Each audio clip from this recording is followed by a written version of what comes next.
कभी कभी बहुत गुस्सा आता है और डिसअपॉइंटमेंट होती है कि भाई बाहर की टीमें हमारी तरफ ये नन्हे नन्हे चूजे क्यों बेच देती हैं।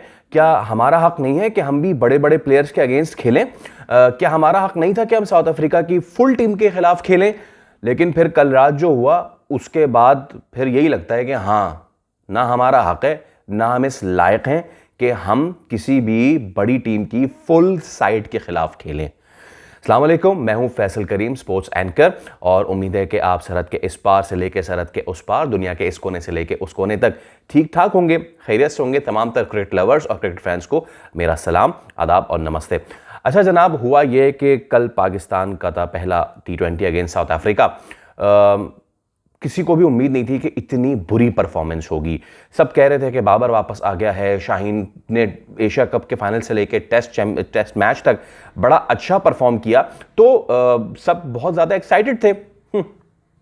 लेकिन वो एक्साइटमेंट सारी तेल हो गई, सारी की सारी। और भाई इससे अच्छा तो आज जो अनफिनिश्ड मैच था ना, जो कि वॉश आउट हो गया इंडिया वर्सेस ऑस्ट्रेलिया का, वो वॉचेबिलिटी में ज़्यादा अच्छा था।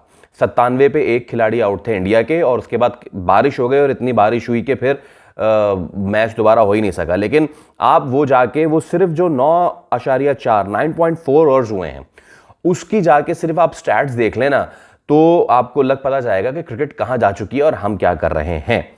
अभिषेक शर्मा ने 19 रन बनाए और वो आउट हो गए, लेकिन वो जो 19 रन उन्होंने बनाए उसमें 4 चौके शामिल थे। उसके बाद शुभमन गिल जो थे उन्होंने 20 गेंदों पे 37 किए, और उसके बाद सूर्य कुमार यादव जो है उन्होंने भी 24 गेंदों पे 39 किए। इसको कहते हैं boss strike rate. Abhishek Sharma 135, Shubman Gill 185, Surya Kumar Yadav 162।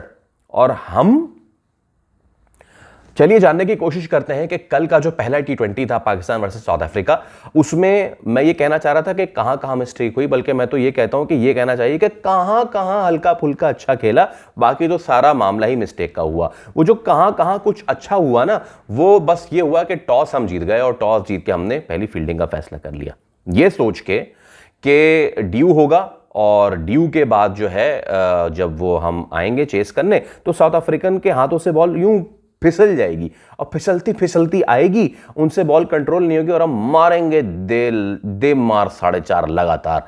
कुछ नहीं हुआ, उन्होंने मारा हमें दे मार 4.5 लगातार।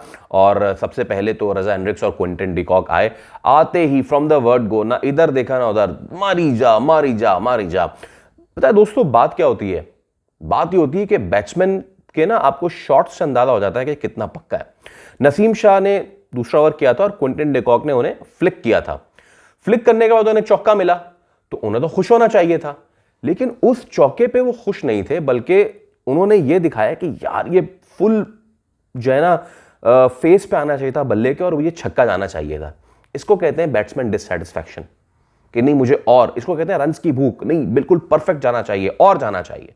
खैर फिर क्या हुआ कि जब हमारे सारे एस बॉलर्स नाकाम हो गए दोनों ओपनर जोड़ी का आउट करने में, तो फिर हमने क्या किया, हम लेकर आए साइम अय्यूब को, और साइम अय्यूब ने आते आउट कर दिया।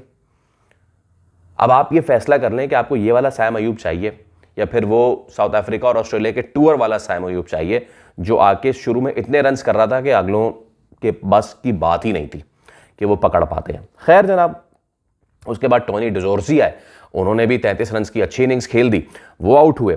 और लेकिन रजा हेंड्रिक्स चलते रहे। एक मौके पे ऐसा लगा कि अब पाकिस्तान ने पकड़ लिया है, जब डिवाल्ड ब्रेविस, मुझे वैसे सबसे ज़्यादा डर डिवाल्ड ब्रेविस से लग रहा था कि यार वो पता नहीं क्या करेगा, लेकिन उसको बहुत जल्दी आउट कर दिया नवाज ने, और उसके बाद ब्रिट्स जो है उनको भी साइम अय्यूब ने आउट कर दिया, और उसके बाद जो कप्तान थे फरेरा, उनको भी जो है सिर्फ 10 रन पे मोहम्मद नवाज ने बोल्ड कर दिया। पाकिस्तान मैच में वापस आ चुका था, लेकिन वो पाकिस्तान ही किया जो मैच में वापस आए और दोबारा मैच वापस रख के ना दे दे अगली टीम को। हमने जॉर्ज लिंडे से 36 रन करवा दिए। जॉर्ज लिंडे और रजा हेंड्रिक्स की पार्टनरशिप लग गई, और वो फिर हुआ ये कि हमने बनवा दिए 194 रन। 195 चाहिए थे जीत को पाकिस्तान के लिए, और जब पाकिस्तान आया तो शुरुआत अच्छी रही, ऑल्दो के साइम अय्यूब ने कल भी पूरी कोशिश की कि वो एक और डक पे चले जाएं उनका, लेकिन कैच छोड़ दिया thanks to South African team. दोस्तों यहाँ पे मैं रोकूंगा और मैच की जो कहानी है उसको थोड़ा सा रोकूंगा। मैंने शुरुआत में बात की कि हमारा हक नहीं है क्या कि हम साउथ अफ्रीका की फुल साइड से खेलें? आप सोचें ये जो साइड थी उनकी फुल साइड भी नहीं थी। इस साइड में एडन मार्करम नहीं थे, इस साइड में स्टब्स नहीं थे, इस साइड में डेविड मिलर नहीं है, इस साइड में मार्को यानसन नहीं है, इस साइड में केजी रबाडा नहीं है, एंड एक नोकिया नहीं। नोकिया होते तो अल्लाह माफ करे, कल कॉर्बिन बॉश की जितनी तेज बॉल आ रही थी, नोकिया होते तो पता नहीं क्या होता। ये सारे नहीं थे साउथ अफ्रीकन टीम में, इसके बावजूद हम हार गए। तो हाँ, हम शायद डिजर्व नहीं करते हैं कि बड़ी टीमें आएं और हम उनके खिलाफ खेलें। बड़ी टीमें नहीं आएंगी, हम उनके खिलाफ नहीं खेलेंगे। दोस्तों यही तो सेम कहानी पीएसएल में नहीं है। वहां कौन से बहुत बड़े प्लेयर्स आते हैं मुझे बताएं। वो किसी ने कहा था ना यार रेलू कट्टे आते, सही कहा था यार। आप जाएं आईपीएल का जाके स्टैंडर्ड देखें, उनका डर खत्म हो गया है फॉरेन प्लेयर्स से, और हमारी कहां पे टांग रही होती हैं। खैर, तो उसके बाद ये हुआ कि अब अगली जो दुख भरी कहानी है वो हमारी बैटिंग की है।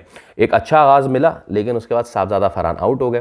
बाय द वे, साहबजादा फरहान जब आउट हुए और उनको जब विलियम्स ने बोल्ड किया तो विलियम्स ने उनको वो इशारा किया और फिर साहबजादा फरहान ने कहा अच्छा आओ बेटा अगले मैच में, क्योंकि इस मैच में तो मैं आउट हो गया हूं और बाकी मेरे जो दोस्त हैं उनसे तो कोई उम्मीद है नहीं।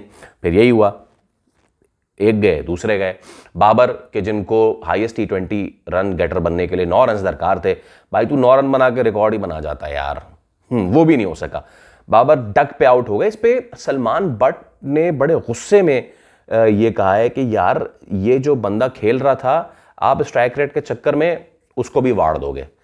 तो बाबर आजम का निहायत अनकैरेक्टरिस्टिक शॉट था। बाबर का ये जो बॉल था, या तो वो डिफेंड करता या उसको ड्राइव वाला बॉल था, लेकिन बाबर का सर ऊपर था, ड्राइव मारने जा रहे थे, क्या कर रहे थे, आउट हो गया। उसके बाद होती है नाजरीन असल कॉमेडी ऑफ एरर, असल हेरा फेरी, असल मजे की कहानी।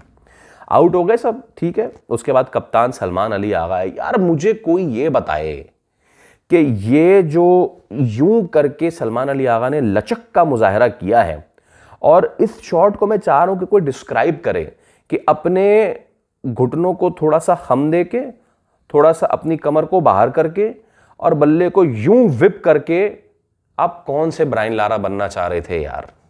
आउट हो गए आप। मजे की बात यह नहीं है कि वो इस तरीके से लचकदार आउट हुए हैं। अफसोस का मकाम यह है कि इससे पहले वो सेम शॉट जो है वो बॉश को ट्राई कर चुके थे, वो उनसे नहीं लगा था। उस वक्त भी अपील हुई थी और उन्होंने दोबारा वहीं पे गए और दोबारा पैड पे खा गए, अपील करके वापस चले गए, 3 खिलाड़ी आउट हो गए। फिर हमने भेजा अपने कीपर उस्मान खान को, जो माइक हैसन के मुताबिक स्पिन के बहुत अच्छे खिलाड़ी हैं। वो कितने अच्छे खिलाड़ी हैं वो आपने देख ही लिया। बाहर निकले वो जॉर्ज लिंडे को और स्टंप आउट हो गए। No clue, absolute clueless.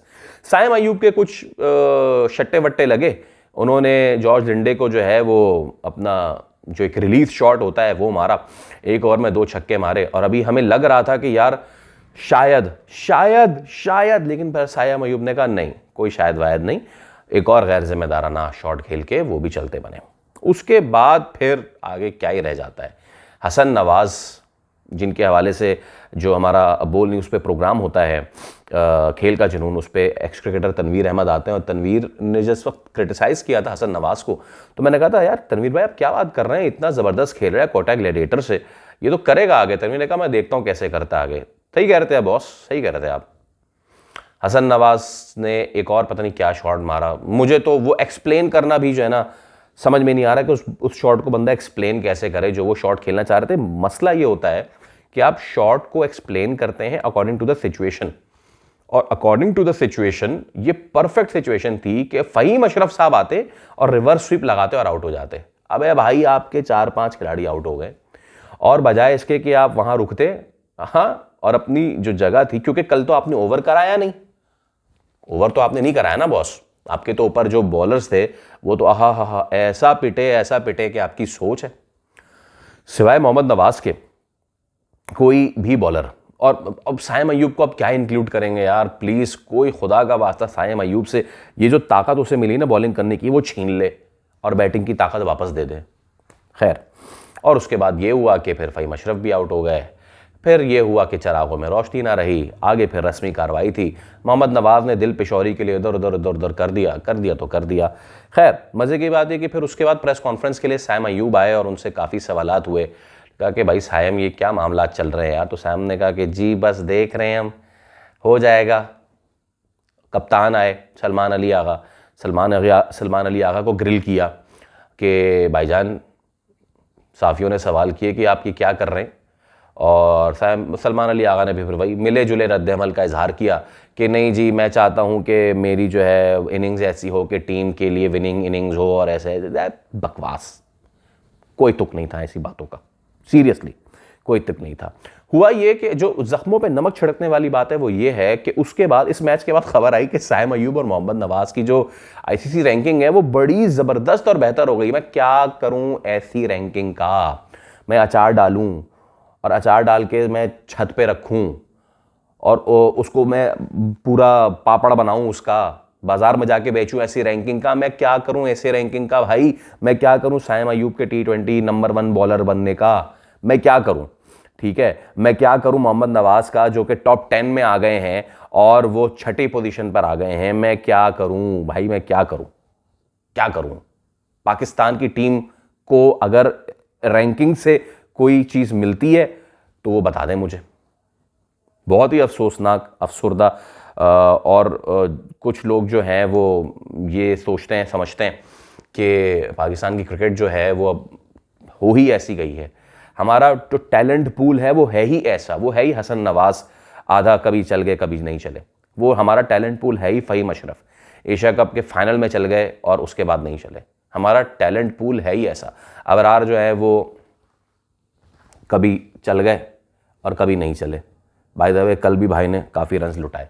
तो खैर, पहला T20 तो ख़त्म हो गया और अब देखते हैं दूसरे T20 में पाकिस्तान जो है वो किन चेंजेस के साथ जाता है। दूसरे T20 में I would like to see again Sahibzada Farhan. Babar की बंदा क्या ही बात करे। मैं तो कहता हूँ कि वो ऐसी चीज़ हो गई कि उस पर बंदा बात करे ना तो फिर पनौती आ जाती है, तो इसलिए उस पर ना ही बात करें तो बेहतर है। तो ये जनाब सारी सिचुएशन थी। कल भी हमने बात की थी कि जब आप 40% डॉट बॉल्स खेलेंगे तो आगे आपके पास क्या रह जाएगा। पाकिस्तान की एक और बीमारी है कि आप 35 to 40% डॉट बॉल्स खेल रहे हैं तो आप बॉस ना चेस करने के जोगे रहे और ना आप रन्स लगाने के बोर्ड पे जोगे रहे। तो खैर, पावर प्ले में जब आप, और ये भी चीज़ आप देखें कि सैम अयूब जब साहबजादा फरहान के साथ खेल रहे थे तो साहबजादा फरहान वॉज फ्लाइंग और Saim Ayub was trying to again find his rhythm. क्या कर दिया हमने टीम का यार, बड़े अफसोस की बात है। कल मैं देख रहा था कामरान अकमल ने भी एक बयान दिया, उन्होंने कहा कि जो हमारे टीम के बैटिंग कोच हैं उनकी अपनी एक फर्स्ट क्लास सेंचुरी नहीं है और वो हमारी टीम के बैटिंग कोच हैं। ये सिचुएशन है हमारी। तो खैर दोस्तों, दुआ ही कर सकते हैं हम, दवा तो हमारे हाथ में है नहीं कि हम पाकिस्तान क्रिकेट टीम के खिलाड़ियों को जाके पिला दें और बोलें जा भाई अच्छी बैटिंग बॉलिंग कर ले। तो देखते हैं, लेट्स सी अगले T20 में क्या पाकिस्तान नासिर हुसैन वाली वो साइड बन के आती है कि one moment down the other moment up, या फिर ढाक के 3 पात सिचुएशन ये रहती है। आपकी प्यार और मोहब्बतों का सिलसिला जारी है, सरहद के इस पार से लेकर उस पार तक आप हमें मोहब्बत भेज रहे हैं। आपका बेहद शुक्रिया, थैंक यू सो मच और बहुत धन्यवाद। Thank you so much for your love. आप मुझे इंस्टाग्राम पे भी फॉलो कर सकते हैं मेरे फैसल करीम ऑफिशियल के नाम से। वहाँ भी बहुत सारे दोस्त हैं जो कि आते हैं, कुछ प्यार और कुछ गुस्से का इजहार करते हैं। आप गुस्से का इजहार कर सकते हैं, कर लीजिए, कमेंट कीजिए ताकि आप और हम दोनों दोस्त बैठ के बात कर सकें। अगली वीडियो के लिए इजाज़त दीजिए। अल्लाह हाफ़िज़।